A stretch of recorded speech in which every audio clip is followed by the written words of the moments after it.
ఉదయకాలపు వాక్య ధ్యానంకు మిమ్మల్ని ఆహ్వానిస్తున్నాం. ప్రార్థన. మమ్మల్ని మిక్కిలిగా ప్రేమిస్తున్న పరలోకపు తండ్రి, ఈ ఉదయకాల సమయానికై వందనములు స్తోత్రములు చెల్లించుకుంటున్నాం. మమ్మల్ని ప్రేమించి ఈ ఉదయకాల సమయంలో నీ వాక్య వినుటకు నీవు అనుగ్రహించిన కృప కొరకు వందనాలు చెల్లించుకుంటున్నాం. ఈ ఉదయకాలమున నాతోనూ మాతోనూ మాట్లాడమని యేసు పరిశుద్ధ నామమున అడిగి వేడుకున్నాను పరమ తండ్రి, ఆమేన్. ఈ ఉదయకాలపు వాక్య భాగము యోహాను సువార్త 10వ అధ్యాయము 25వ వచనం నుండి 29వ వచనం వరకు ఉన్న వాక్య భాగమును చదువుకుందాం. అందుకు యేసు, మీతో చెప్పితిని గాని మీరు నమ్మరు. నేను నా తండ్రి నామమందు చేయుచున్న క్రియలు నన్ను గూర్చి సాక్ష్యమిచ్చుచున్నవి. అయితే మీరు నా గొర్రెలలో చేరినవారు కారు గనుక మీరు నమ్మరు.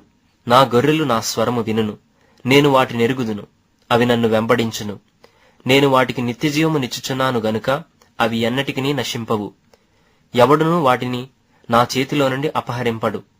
వాటిని నాకిచ్చిన నా తండ్రి అందరికంటే గొప్పవాడు గనుక నా తండ్రి చేతిలో నుండి ఎవడునూ వాటిని అపహరింపలేడు. మనము చదివిన వాక్య భాగములో యేసు ప్రభు నా గొర్రెలు నా స్వరము వింటావి, అవి నన్ను వెంబడిస్తావి అన్న కార్యమును చాలా తేటగా అక్కడ ఉన్న యూదులతో చెప్పటం చూడగలం. నేను అనేకమైన కార్యములు మీకు తెలియపరిచినాను, అనేకమైన కార్యములు మీకు బోధించినాను, అయినను మీరు ఇంకను వాటిని గ్రహించుకోలేకపోతున్నారు.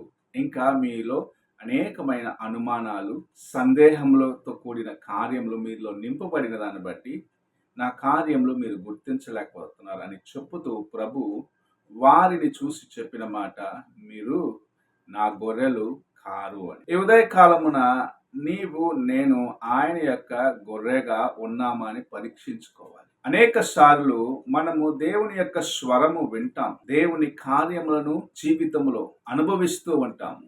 అయితే ఆయన స్వరమునకు లోబడేదానికి వెనుకాడే మనస్సు నీలో ఉన్నదేమో అని పరీక్షించుకోవాలి. ఆనాడు యూదులు దేవుని కార్యములు అనగా యేసు ప్రభు చేసిన కార్యములు అనేకము చూసినారు. ఆయన స్వస్థపరిచినది, ఆయన ఎలాంటి పరిస్థితిలో ఉన్న వారిని బాగు చేశాడు అన్న కార్యములను చూసినప్పటికీ వారు యేసు ప్రభు నిజ రక్షకుడు అని తెలుసుకొనలేకపోయినారు. ఆయన మానవులను విమోచించేదాని కోసం ఈ లోకమునకు వచ్చినాడు అన్న కార్యము వారు గ్రహించుకోలేకపోయారు. అనేకమైన తలంపులు వారిలో ఉన్నప్పటికీ, అనేకమైన ఆలోచనల చేత దేవుణ్ణి వారు నిర్లక్ష్యపరిచినారు. అందుకే ప్రభు వారితో సంబోధిస్తున్నప్పుడు, మీరు నా గొర్రెలు కారు, నా గొర్రెలు నా స్వరము వింటాయి. ఎవరైతే యేసు ప్రభువుని పూర్ణ మనస్సుతో పూర్ణ ఆత్మతో వెంబడిస్తారో, ఎవరైతే ఆయన వైపు చూసి ఆయన నడిపించే ఆ మార్గంలో నడుస్తారో, వారు ఆయన యొక్క స్వరము అనగా ఆయన యొక్క కార్యములన్నిటిని ఎరిగి ఆయనకు నమ్మకముగా జీవించడానికి ప్రయత్నిస్తారు. ఈ ఉదయకాల సమయమున నీవు దేవుని యొక్క స్వరమును వినగలిగిన గొర్రెగా ఉన్నావా?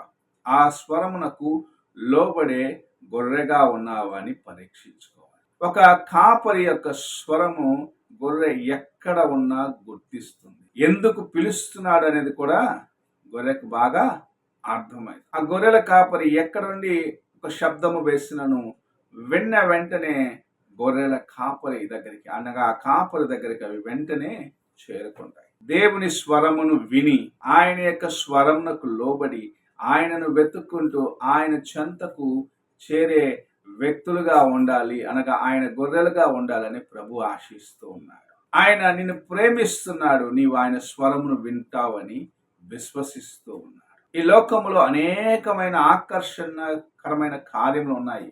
వాటిని చూసి దేవుని మర్చిపోయినట్లయితే, దేవుని కార్యములను నీవు మర్చిపోయినట్లయితే, నీవు దేవుని యొక్క మందలో ఉన్న గొర్రెగా ఉండవు. ఆ దినము యూదులతో చెప్పిన మాటనే ప్రభు నీకును నాకును తెలియపరుస్తూ ఉన్నాడు. నీవు ఆయన స్వరము విని ఆయనను గుర్తించి ఆయన యొద్దకు రాగలిగినట్లయితే, ఆయనను వెంబడించే వ్యక్తిగా నీవు ఉన్నట్లయితే, నిజముగా ఆయనలో ప్రవహించే ఆ జీవము నీలో కూడా ప్రవహించి అనేకులకు ఆశీర్వాదకరముగా నిన్ను మార్చగలదు.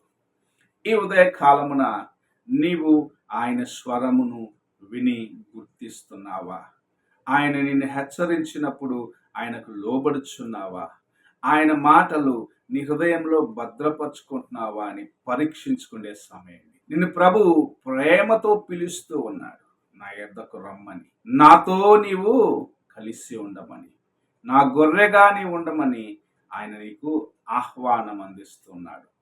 ఆయన యొక్క స్వరమును విని ఆయనతో పాటు నీవు ఉండేదానికి ఆశ కలిగి ఉన్నట్లయితే నిజముగా ఈ లోకంలో ఎటువంటి తోడేళ్ళు వచ్చినను సరే, ఎటువంటి శోధనలు తీసుకొచ్చి అపవాది నిన్ను అణిచివేయాలని ప్రయత్నించినను సరే, ప్రభువు తన కృపను నీకు తోడుగా ఉంచి ఉన్నదాన్ని బట్టి నీ జీవితమును అనేక రెట్లు ఆశీర్వాదకరముగా చేయగలడు. ఈ ఉదయ కాలమున నీవు ఆయన స్వరము విని ఆయనను వెంబడించే గొర్రెగా ఉన్నావా? ఒక్కసారి నిన్ను నీవు పరీక్షించుకో. ప్రార్థన చేసుకున్నాం. మమ్మల్ని మిక్కిలిగా ప్రేమిస్తున్న పరలోకపు తండ్రి, ఈ ప్రాతః కాలంలో మీరు ఇచ్చిన హెచ్చరికను బట్టి వందనాలు యేసయ్యా.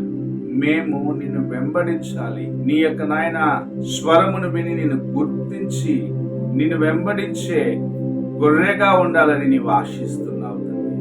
ఆ మెట్టుకు మేము నాయన ఎక్కేదానికి, ఆ మెట్టులో మేము జీవించేదానికి కావలసిన కృపను అనుగ్రహించి ఆశీర్వదించి నడిపించమని, నీ స్వరమును విని నీకు విధేయులుగాను నీ యొక్క అడుగు చాడలు నడిచేవారిగా నన్ను మమ్మల్ని చేయమని వేడుకుంటూ యేసు పరిశుద్ధ నామమున ఈ కొద్ది విన్నపమును సమర్పిస్తున్నాను తండ్రి. ఆమేన్. తండ్రి అయిన దేవుని ప్రేమ, కుమారుడైన క్రీస్తు కృప, ఆదరణకర్త అయిన పరిశుద్ధాత్మక సహవాసము ఇప్పుడు ఎల్లప్పుడూ తోడయుండి సదాకాలము